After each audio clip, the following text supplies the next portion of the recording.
Savais-tu que le pamplemousse contenait de la bétaïne qui paralyse l'accumulation des graisses dans toutes les cellules du foie? Je ne te dis pas que le pamplemousse fait mincir, mais qu'il t'évite de cumuler du gras supplémentaire dans ton organisme. La bétaïne, grâce à ses effets digestifs, agit favorablement en cas de manque d'acidité gastrique dans ton estomac. Elle est très avantageuse et très efficace dans le traitement de la maladie du foie gras et des vésicules biliaires. Attends, le foie gras? Non, pas celui du repas de Noël.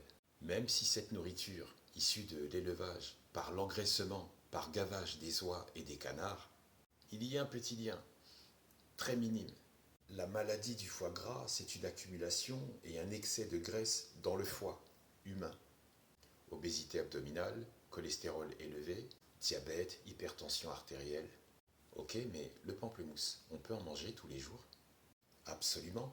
Il a un très faible apport calorique, il est très riche en fibres, d'une grande source en vitamine C et aussi du groupe B. Il contient aussi du calcium, du magnésium, du potassium.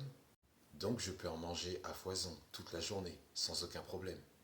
Attention, consommer en trop grande quantité avec des médicaments, type médicaments anti-inflammatoires, anti-hypertenseurs ou médicaments pour le cœur, mélangés à de trop grandes quantités de pamplemousse, peuvent entraîner un surdosage de potassium dans le sang.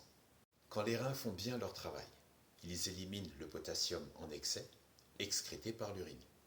Quand il y en a trop et qu'il y a eu un abus, donc un excès de potassium alimentaire, et que tes reins ne peuvent plus faire d'heures supplémentaires, eh bien le potassium reste dans le sang, ce qui peut entraîner des troubles de rythme cardiaque, voire une crise cardiaque pour ceux qui présentent des complications.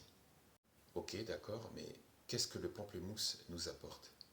Manger un pamplemousse par jour apporte autant de vitamine C qu'une orange, mais avec 2 fois moins de sucre. Pas de sucre industriel, on parle de fructose, le sucre de la famille des glucides présent naturellement dans tous les fruits. Il aide à lutter contre la fatigue. Il participe à la bonne santé de tes défenses immunitaires, comme par exemple combattre les microbes de l'hiver.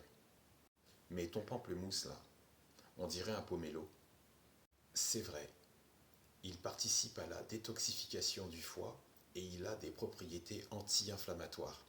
Il y a l'orange douce et l'orange amère, qui sont toutes les deux issues d'un croisement orange-pomelo.